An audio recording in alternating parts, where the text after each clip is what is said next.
认真攻略，从不漏球啊！那么大家好，我是琉璃。这期视频是《暗黑破坏神4》第7赛季巫术赛季的前瞻视频啊。那在昨天凌晨的这个时间呢，暴雪更新了关于第7赛季的前瞻蓝帖。如果你参加过12月 PTR 测试的话，那么你会发现这个蓝帖它跟 PTR 的内容几乎是完全一致的，仅仅进行了一些数据上的更新改动。唯一可以算得上是机制改动，应该是古矛的传奇威能从古矛对古挠类的敌人必定暴击改成了古矛对古狼类的敌人必定压制。我估计关于职业的具体平衡应该要等到17号，也就是明天凌晨篝火访谈之后才会完整的发出来。所以我们这期视频的主要内容就是结合暴雪这个前瞻蓝帖，为各位简单介绍一下 S7 赛季的主题玩法加成，以及呢在这个赛季中暴雪的主要改动方向。那顺便一提，本视频应该是在昨天这个时间更新的，但暴雪插入在蓝帖中的阳光彩虹小白妈对凌晨5点的琉璃造成了不可磨灭的心理阴影，以至于我花了1天时间才走出来。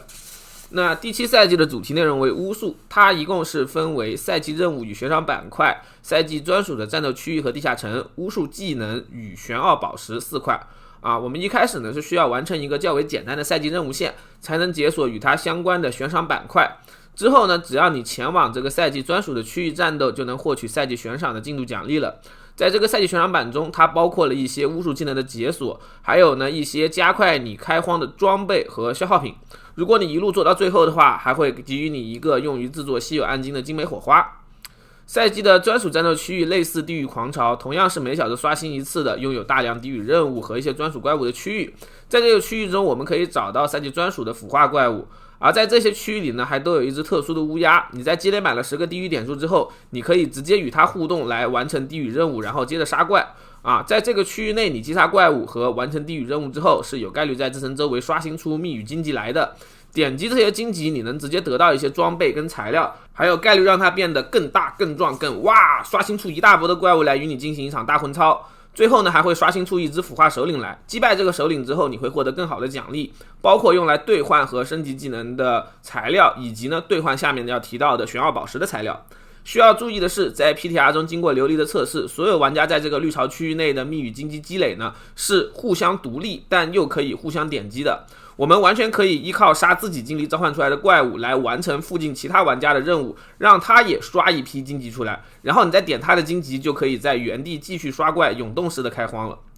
S7 赛季中还存在一个特殊的地下城类型，它的入场门票只有你在完成地狱任务之后的宝箱中以较低的概率开出来。开启它之后，我们会进入一个特殊的场景，这个场景中的战斗区域被分段隔开。我们完成一个区域之后，可以在这个区域的末尾选择下一个区域中怪物的强度，根据选择会在下一块区域中刷新出不同数量的密语荆棘，点击它们呢会提供较多的材料跟装备。在几个区域完成之后，我们就可以前往区域最终的 BOSS 房间，击杀腐化首领来获取奖励了。那以上区域中的战斗最终奖励是赛季专属的巫术技能和玄奥宝石。巫术技能有点类似 S2 赛季的吸血鬼异能，我们需要在21个普通技能和4个暗金巫术技能中分别选择5个和1个来强化我们的角色。这些巫术技能许多都跟暗黑3中的巫医角色技能类似而又不尽相同，就包括一些可以自动召唤攻击敌人的宠物，以及一些施加给敌人负面效果或者是给自身不错的增益效果的技能。在完成赛季任务解锁技能之后，我建议你呢优先考虑携带火符、诅咒光环这类可以在前期全自动造成伤害的技能。这些技能包也给它的前期数据还算不错，我们完全可以依靠它们在前期进行全自动式的开荒。当然，你最好是在前面提到的腐化区域中战斗，这样呢还能蹭到其他玩家的密语荆棘。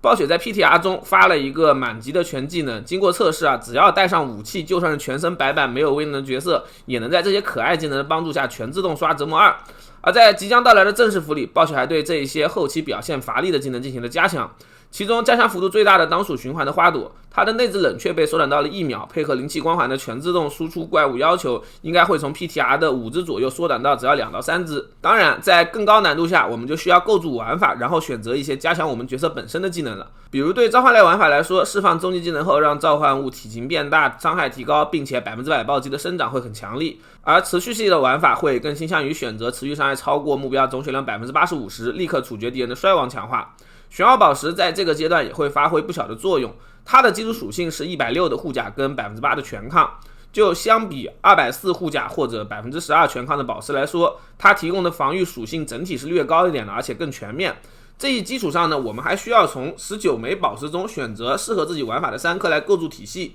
比如说你是专精词域伤害的玩法，那么呢，在拥有灵气时，让词域伤害加速触发的秃鹰利爪会很强。如果你玩的是召唤类的玩法，那么让召唤物对受到邪咒影响的基因伤害提高的尖刺之子会更适合你。简单点说，就是在后期合适的巫术技能与玄奥宝石的搭配会成为我们构筑 build 的一个核心要素，而在前期就直接依赖自动造成伤害的巫术技能进行开荒就行了。那以上内容仅为对赛季主题的简单介绍，更详细的内容要等新版本10级游玩之后再做分析。而除了赛季主题之外，新赛季里暴雪最显著的改动是关于军械库的回归以及全职业终极技能的加强。暗黑4的军械库在 PTR 中就已经存在了，你可以储存同一角色最多5套构筑在其中，在需要的时候你按一下读取就能一键切换回储存这个购物石头的状态，包括技能、巅峰加点还有装备这几个部分。需要注意的是，在 PTR 中我简单测试了一下储存构筑之后，你在对装备进行像回魔、附魔或者是更换威能的情况后呢，一键切换是只会把你被操作过的装备穿上去的，